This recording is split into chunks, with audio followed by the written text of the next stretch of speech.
adventure halfway around the world with friends all around me, every boy and every girl.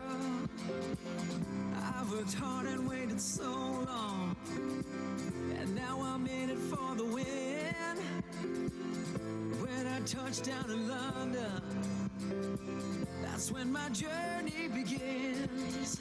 So here I go, I won't look back. The choice is mine to be the best. The time is now to make all these dreams last forever. So here I go, I won't look back. The choice is mine to be the best. The time is now to make all these dreams last forever. Forever BEO.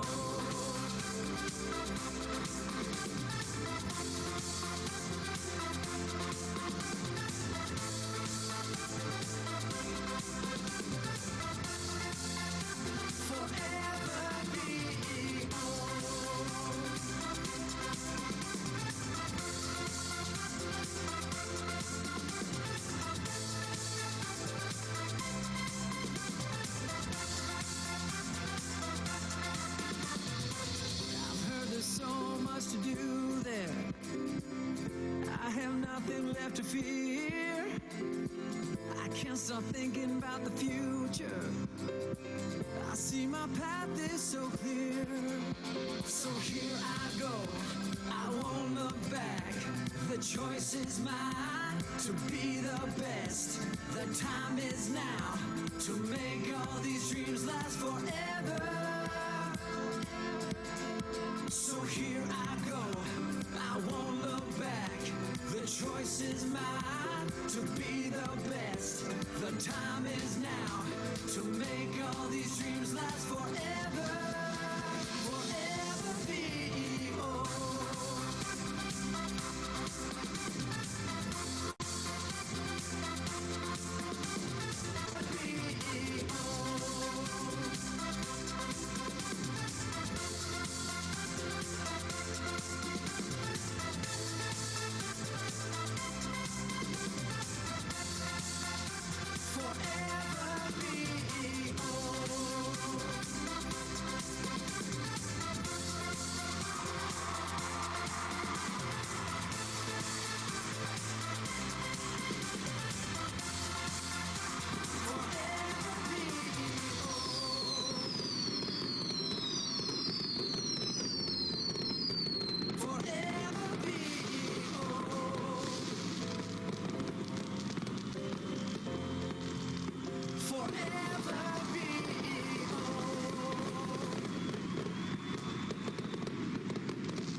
Good morning, everyone, and welcome once again to the BEOnline International Summit Program Edition. In order to have a smooth interaction, I would like you to keep these few points in mind. We are recording this event for all of you to later on be able to enjoy them again in our social media, and we would like you to be part of our great event and have the best out of it. So please enjoy and have us here give you the best of presentation. And this is because we have with us Kamila. Kamila, thank you for being here with us. I'm so glad that you are here with us sharing this time and, well, letting us know how much you have for us. And as you all know, well, I'm going to talk to you a little bit about Kamila so you are aware of her professional development. So Kamila has been involved in TESOL industry for about 15 years. She originally trained and briefly taught EFL in Canada before moving back to Europe, where she has been based for most of her professional life. Kamila has worked as a language teacher, teacher trainer, and methodologist, and started working with Oxford International Education Group in 2011 as Director of Studies in one of OI's summer centers, and continues to return year after year, so she knows the junior residential programs inside and out for all of us to take the best out of. She joined the head team in 2014, and she is now the academic director of EFL UK division of Oxford International. In the most recent years, Kamila has been mainly focused on academic management, material, and program development, including the BEO programs, and staff continuing professional development and training. So this is why we have invited you, Kamila. Thank you so much for sharing with us, and the time is all yours.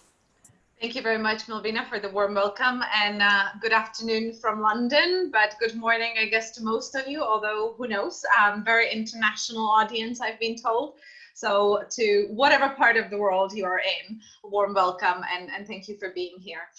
Can I just, before we start, have a quick show of emojis, reactions of any sort, if this is your first time ever on the Masters. So if you've never been on the Masters, please use one of the reaction buttons at the bottom of your screen to kind of give me an idea how many newcomers do we have to welcome. A few, not very many it seems, but a few. Fantastic. Well, welcome. I can assure you what you probably got a glimpse of, that it is a fantastic program. All three BEO World programs are fantastic programs, full of energy and really very unique programs to work on. Very engaging for the students and very original. I will briefly do an overview of the Master's program from the academic perspective mainly, but obviously if we have some time towards the end, I'm more than happy to answer some non-academic potentially answers as well. And yes, so without further ado, let me just share my screen with you and take you through the Masters. There is not much I can tell you sort of about the Masters program ahead of time, because effectively everything and anything on the Masters happens after arrival. So in some respects, people always go, well, there's nothing to do before we come, but we'll take it a full cycle. And hopefully by the end of the session, I will give you some useful pointers from experience to kind of guide your students perhaps a little bit better for Masters 2021. The program consists of several aspects, obviously. It's an unusual program, as in it's centered around the competition and the competition brief. But unlike, for example, the BEO, there's also a teaching element to it, which is meant to help students with their competition brief. The competition brief is not revealed until the students actually get to the UK. And it is a business-orientated brief. So it is an assignment, typically to create some sort of business venture that the students in a way have to sell the judges by the end of the program. As I said, there are input sessions to help students with perhaps business-specific vocabulary and concepts. So they're not necessarily just language lessons. Obviously, they are geared towards improving students' knowledge of the concepts in English, but also to help them with some of the concepts that they may not be fully familiar with. Then there's project development sessions, which is time devoted to the teams to actually work on their idea and on their project. And as an outcome of their project, they do have to deliver two things. One is a business plan, which is assessed towards their final outcome. And the other one is the master's pitch. And for those of you who are familiar with the program Dragon's Den or The Apprentice, the master's works on a similar principle. So the students present their idea to business-orientated judges, who then evaluate the quality of the idea, the potential success of the idea, and choose a winner. As I said, the brief is revealed after arrival in the UK, so there's nothing that the students can do beforehand, and the brief changes every year. In the past, we have asked students to work on things such as hotel development, web-based services, or product ideas.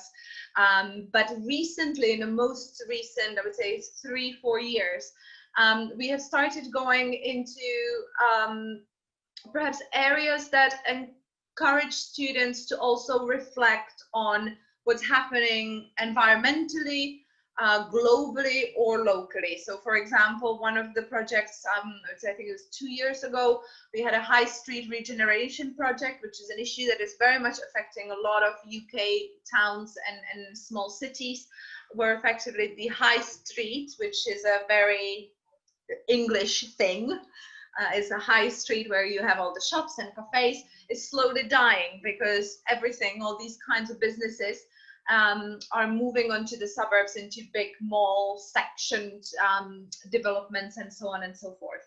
And so high street as a social hub has been pretty much leaving us. And so the students had to come up with an idea of what kind of business they could bring back to a high street to kind of rejuvenate high street as a historical and social element of the English culture. As I said, students do have to submit a business plan. The business plan is not super detailed. Effectively, it typically asks them to cover 3 key areas, and that is sort of the general business concept that they come up with within the brief. Market research, so looking a little bit around sort of who the competitors are, whether they're going against, and basically, or their basic financial objectives. We really don't want them to write a full essay on this or a book. So we do very much limit the business plan by actually prescribing specifically the font, the spacing, the length the students need to use, because we don't want them to spend too much time on just writing loads and loads of pages. And it also has to be manageable for the judges to read within the allocated time period. So it is a very short business plan. And I would say in some respects, the presentation pitch is a bit more important. Well, is a lot more important because the business criterion forms just 1/6 of the assessment criteria. There is a specific deadline when the students have to hand the business plan in, so that the judges actually have a chance to read it properly before and potentially prepare questions. The other element of presenting their idea is the master's pitch, so the presentation itself. Here are sort of some basic ideas that typically we support students, they do. So they should really kind of focus on team's drive, be reasonable and realistic. I think one of the downfalls of a lot of ideas, at least from our entrepreneurs and business judges, we tend to hear that students come with these grand ideas, but the judges very often go, but in real life, the success of that is perhaps limited. It may be creative and fantastic, but they really want students to be quite realistic with what may or may not take off in the world of business. They need to obviously display certain team dynamic, trigger curiosity, and be able to kind of encourage investment, because they're pitching the idea as if they were inviting investors to contribute and help them get the idea, their business idea off the ground. They do have to submit their presentation pitch on a USB stick. We typically encourage them to just stick to PowerPoint, although they are welcome to use any other software as long as it can be saved on a USB drive and handed over to just typically like what's the word I'm looking for? Like an assistant, let's say, who will sort of plug that in and play it for them. They don't have a prescribed minimum, they do have a prescribed maximum. So they do have to fit their presentation in 10 minutes, and strictly after 30 extra seconds, they will be cut off. There's no time to kind of go in any further detail. How short the presentation is ultimately fully up to them. If they think that they managed to get in all the important information in, say, less than 5 minutes, fair enough, but I have not seen that yet to happen. I think typically students range in around 8 to 10. I don't think I have seen very many good presentations that would be under 8 minutes. This is very much business-like environment, so we do ask students to dress formally, ideally in a school uniform. However, it doesn't have to be school uniform. They can just present in business-like attire. They can use text or images. There's no limitations on how they kind of approach the PowerPoint, but teachers cannot assist them with anything, including the forwarding of the slides. They are fully in charge. They are the future business minds of the next generation. They have to run the whole thing, the whole business, the whole deal. This is an outline of a competition structure. Obviously, this is a model. It may change depending on participating number of schools and the number of centers we therefore open. This is a model that was devised for 2020, where we were planning to have 2 centers, and in each center we would then probably typically aim at having 3 competition groups. In the 3 competition groups, there would be up to 10 team maximum. And in the first round of presentations, students, the judges would choose top 4 teams from each that then go into the semi-final. So there would be sort of from group A, B, and C, there would be 4 from each, and typically at the other center, group A, B, and C, 4 from each. These teams then get sort of mixed up and continue to the semi-final group. So semi-final group would consist of 12, but top 2 from each semi-final competition group would continue then to go to the grand final. Sorry, top 3. From semi-final, it's to grand final, it's top 3. So we end up with 6 in the finals, in the grand finals, and from the 6, we choose the best presentation, the Masters runner-up, and the Masters champion of the given year.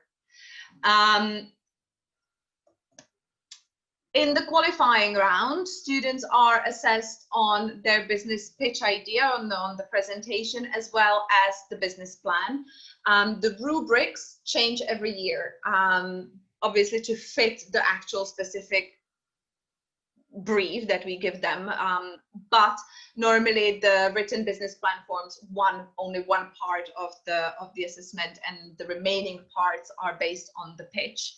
In the first round, the students or the teams are assessed by qualified business EFL teachers. So it's not necessarily entrepreneurs assessing the first round, but EFL teachers who either are experienced business EFL teachers, or sometimes it may be business professionals who then have turned teachers. We do have quite a few staff who just said, you know, the life of the high fly city sort of professional life in London was not for them, and they wanted something a bit different. So that would be the profile of judges in the qualifying round. In the semi-final round, then the pitch only is assessed, because the business plan has already been read and the decision has already been made. However, the business plan must be submitted as a supporting document, because at this stage, it is actually business people, whether that's business professionals, entrepreneurs, startup businesses. We invite a variety of different facets to kind of take part in this, and there's typically 3 judges, 3 representatives, who then assess the idea again, and they need the business plan to potentially peek into it and ask questions. And then in the grand final, it's effectively a repetition of the semi-final round, except with much more narrower kind of competition base. As I said, 6 teams total, where again the business plan needs to be handed in as a supporting document, and the judges, the panel of judges, are the creme de la creme of business in London. In the last few years, we've had CEOs, we've had bankers, we've had investment strategists. So very, very powerful and intimidating people, really. But they are very friendly, but they do ask a lot of questions. Boy, do they ask a lot of questions. Often about finance, which I can't even follow, but the students seem to be perfectly capable of doing so. The master's program is obviously not all just about, you know, serious study time and heads down all the time prepping. We do want the students to have a little bit fun and a little bit of practice and a little bit of socializing as well. I think it's very important at the end of the day. You know, great business partnerships have been formed by just meeting people randomly. It's all about networking, isn't it? So we do organize this master's academic fair, where we take the teams, we break them apart, we mix them up with somebody new, and then we give them an academic challenge, which on one hand serves as a preparation step for their pitch. So it's typically something related to the brief or to the skills that they may need. But it also gives them an opportunity to kind of get to know each other. The great danger is that obviously we don't want them to just, we want to foster friendly competition, and we want the students to get to know each other and to get to know other nationalities and other schools and other teams. So that's sort of the other added bonus to it. And similarly, then there is a mixed team mystery challenge, which is full on for fun element. It typically does involve a lot of kind of creative problem solving and critical thinking tasks. But again, students do this for a one-off prize separate from the Masters Championship. And again, they do it in teams that are not the teams they have arrived with. So we break them up and we force them to cooperate with somebody new. Mostly they like it, I would say. I don't think there's very many people who complain. And wait, something's got stuck. Here we go. And it is a competition for older students. You know, students who come to this are anywhere from sort of 17 to 19, so almost adults. And I think it is important to kind of summarize the expectations that are there with this competition of them and of you as leaders as well. The students are obliged to attend all the development sessions and all the input sessions. The program is designed for them to succeed only if they do so. So if they do not have the attendance required, we may not allow them to present their pitch at the end, and they need to know that. Similarly, we do expect them to show business-like attitude. So be punctual, participate proactively, be respectful to others, be respectful to the environment they're in, and be lawful under all circumstances. They are almost adults. We treat them like adults. We have those expectations. We ask you to obviously help us and help them with achieving those expectations, because we do know that the key word in this is almost adults. They're not quite there yet. Obviously, you can provide competition guidance as you go along, but you cannot actively participate in any of their sessions, whether that's input sessions or development sessions. They can consult with you. We can't police that. We can't tell somebody you are not allowed to express your opinion on your students' work. Obviously, you are, but also we expect you to draw a limit to it, to not do the work for them that they're expected to put in themselves. We ask you to keep up to date with all the information that we promote and put forward about the program. Where you can find that, I will outline in a minute, and obviously help us encourage students' punctuality and attendance, and active involvement in the project sessions. You are also responsible for pastoral care and students' healthcare. You're the accompanying adult that comes with them, so you are in loco parentis. And are expected to kind of help us monitor students' well-being throughout their stay here. Speaking of information, so this is where I want to outline kind of what is available to you before you come. Very often people say, well, so there's nothing we can do before we come. I think there's plenty you can do. Depends a little bit on the profile of your school. Some schools that participate actually have minimum or no input on, say, economics and business related issues.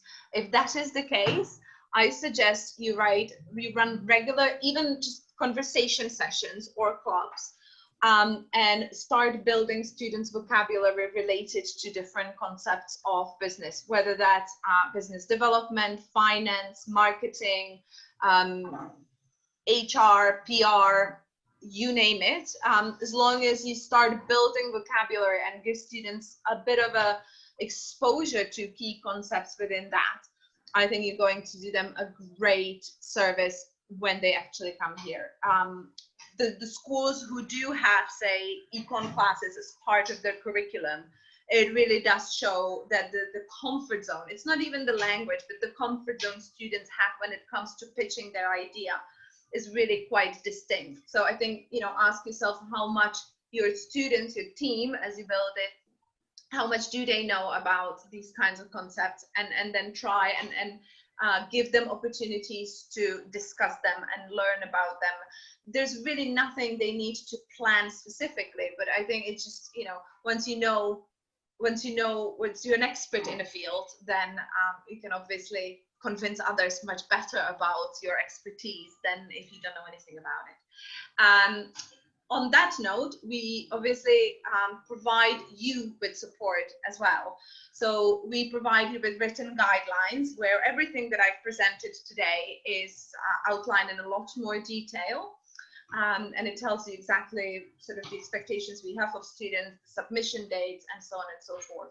The guidelines are available on the guidelines pages, which are hidden under the QR code, but I will show you the guidelines pages are currently under a lock. So once your registration and once your participation in 2021 is confirmed, sorry, just need to.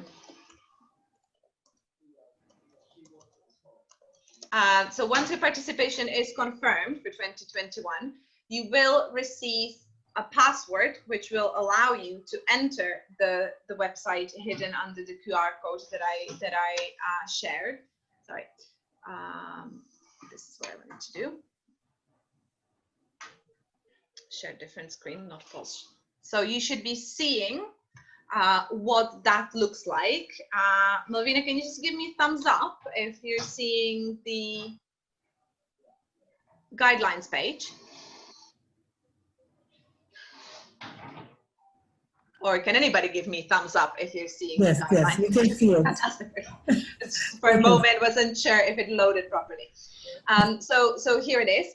And then on the guidelines page, you will be able to find an animation video which introduces the program in a student-friendly way. So if this is your first time working on the Masters, I think this is a good way to kind of present the program to your students. But more importantly, if you keep scrolling down, which people often don't, they stop at the video, you will find a section that allows you to download the guidelines in a PDF format. So you can print them, you can make notes, you can start writing questions or concerns you have in the separate sections. And then if you scroll further down,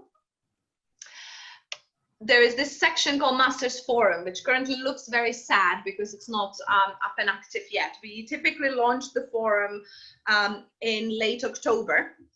And this effectively becomes a blog where we post relevant information to the program, but we also post some practice materials. We post sort of do's and don'ts tips. We post information bulletins, which are sent from the head office anyway, from the head office in Mexico, or sometimes from us in preparation for the program. But so you have everything centralized. At some point, it all lives on this wonderful guidelines page. Unfortunately, I think very often people do not scroll past the video and then people go, what forum? Forum what?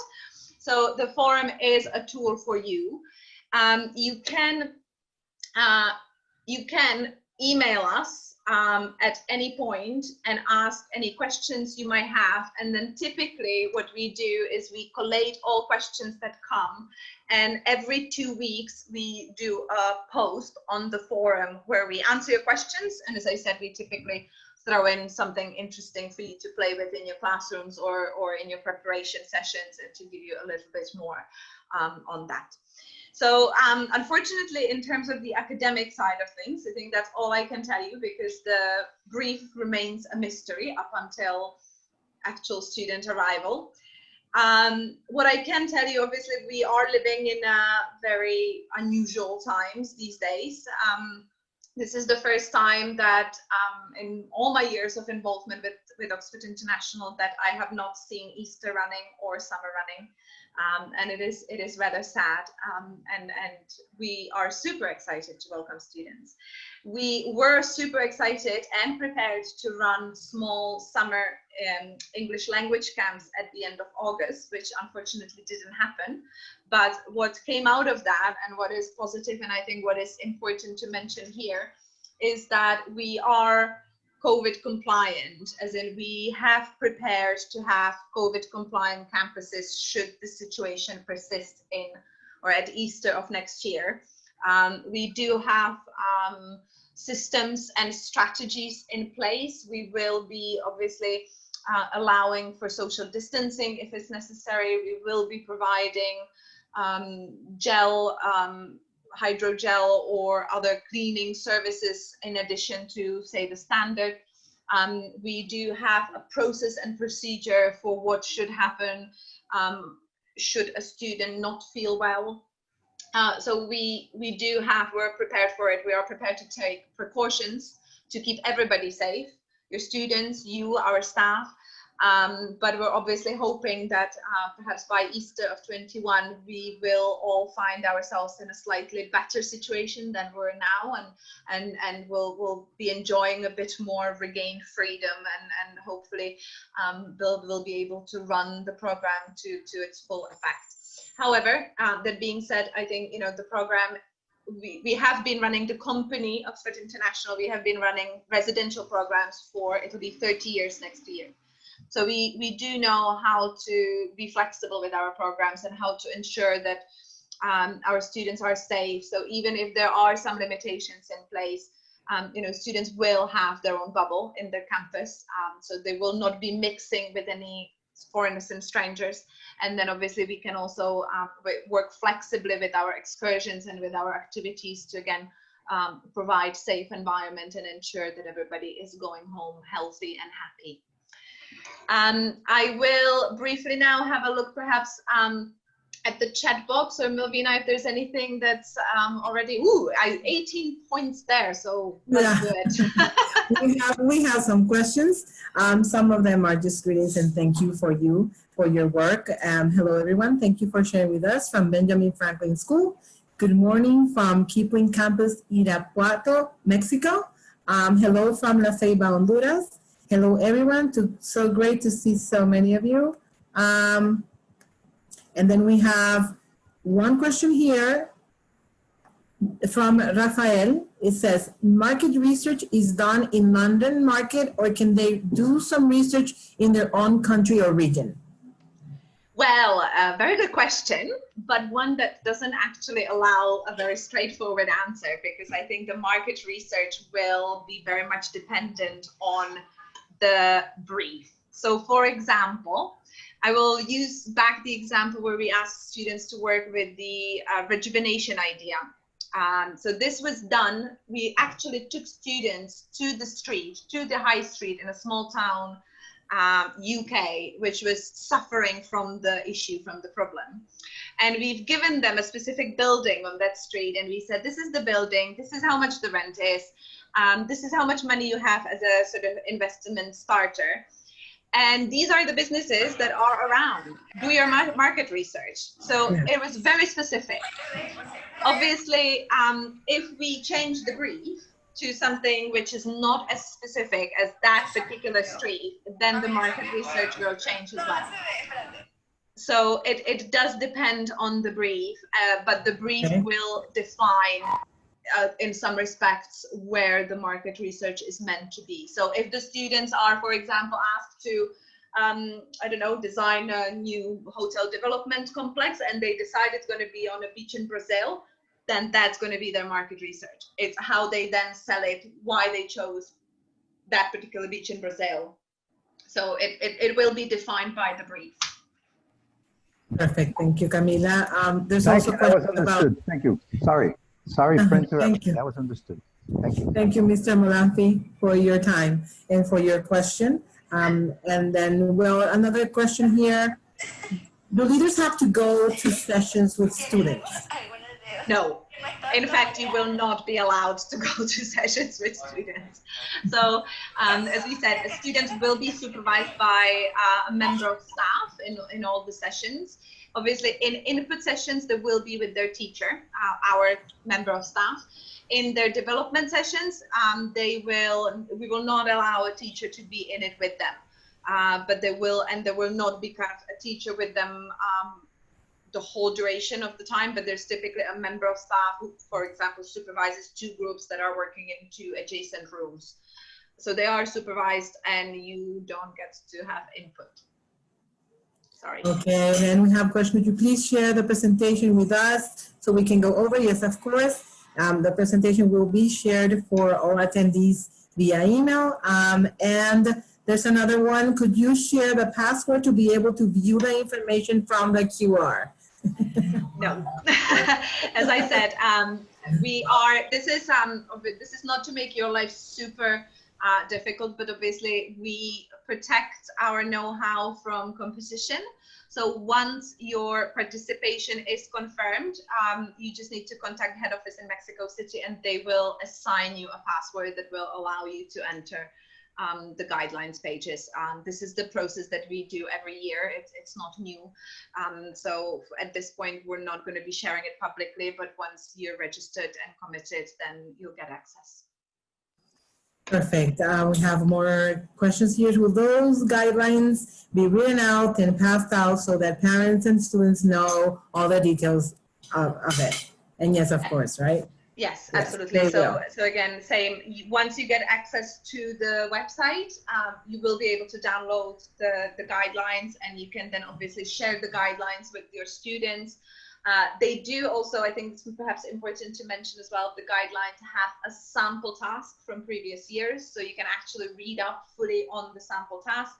The guideline book also has specific criteria that we use for assessing the presentation, for assessing the business plan, minding that they may change slightly again to fit the brief appropriately, but the examples are all there and it's all available to you via the guidelines page.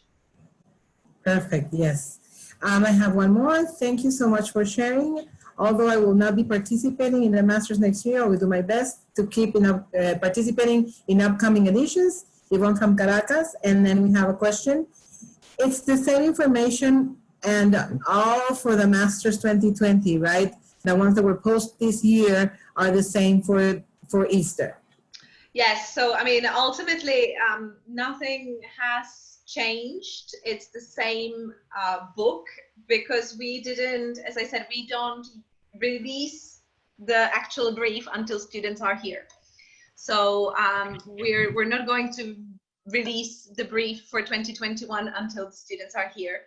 And whether there's going to be the same brief or a different brief, I think is irrelevant to keep it interesting. Yes, of course. And then we have one more. What are the chances with the pandemic that Masters or BEO or the events will be canceled again, as the UK has increased in cases as of these?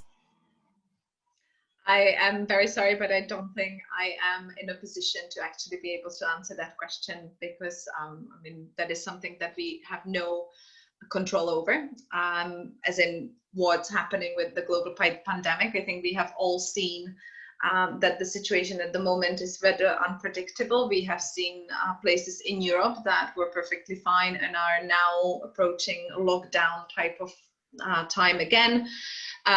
Here in the UK, yes, cases went up. However, cases in London, for example, if you look at that, have been relatively stable. I'm afraid I honestly cannot tell you what will or will not happen. We're obviously preparing to run everything unless the government explicitly bans us from doing so. We're hoping that 2021 will go ahead. Perfect. Yes, we are all hoping on that, because we just don't want to miss these events. I know, that would be terrible, wouldn't it? Twice. No, of course. Yeah. But we're excited and we're hoping for the best. And I know everyone here is excited as well to participate. And well, we don't have more written questions, but if there's someone here who would like yes, to. there's open somebody up the raising their microphone. hand. There's somebody Yeah. raising their hand. Shiani, is that correct? Yes. Hi, Kamila. Hi. Hi. Just, it was my question a little bit before about Masters 2020 and it being postponed. I wasn't referring necessarily to the brief, but the guidelines. I'm sorry, I wasn't very clear in my message. So my password that I already have is still valid, and my guidelines and everything is still there?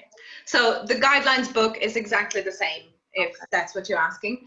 The password has been recessed. Okay. So you will need to ask for a new password to access.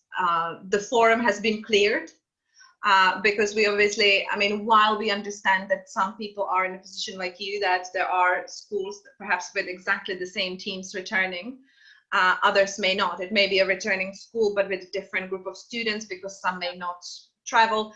Sometimes the teacher may have changed. So we're effectively going to start from scratch again with all the support. So it is the same guidelines. We've cleaned it up, we've tidied it up a little bit. So we'll start from kind of ground zero again, and you will need to request a new password for that. But okay, so if you have the physical book, you can start with it. It's okay. Do I request the password, or will it just come to me through email? I think this is probably a question for Milvina or potentially Kathleen.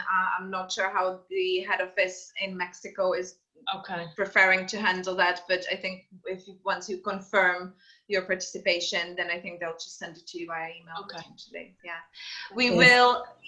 Sorry, we will. I think you probably should have mentioned for benefit of everybody. We will be sending, as in head office UK, along with head office in Mexico. We will be sending an official announcement of the master's dates, or not just masters, the BEO as well. Very shortly, you effectively got to kind of hear the first news, as in what's changed or what's not for masters. Nothing. But we will be sending official dates, and I am, to be fair, not sure whether that information already confirms campuses, but all of that is coming very soon. So I think once that is also officially released for everybody, not just those participating in this symposium, then we'll start releasing the passwords as well. And then, yes, again, you will all be getting those via email once your schools are reassured and continuing with the process with us. You will all be receiving those. And if you don't, of course, you can contact your direct regional representatives so they can help you out to get it for you. I think there's no more questions. Anyone else? I think that'll be, yeah, that'll be it. Thank you so much, Kamila. Thank you, everyone, for being here with us. We enjoyed learning a lot more from the masters, and I still want to go into entrepreneurship now. I'll start a business. That way, anyone, right? So yes, thank you so much. Thank you. It's been lovely being here with all of you and seeing. I don't see very many faces, but I do see some very well-known sounding familiar names. So it's really nice, and I do hope that we'll get to see each other in the UK next spring. Thank you. Yes. So no, well, thank you, everyone. We're going to continue our next session with you, Kamila, about the BEO guidelines. Please stay tuned, everyone. We're continuing for more and more talks that are going to be just great for all of you. Thank you so much. See you later. Thank you. Thank you. Bye-bye. Bye-bye. Thank you. Bye, everyone.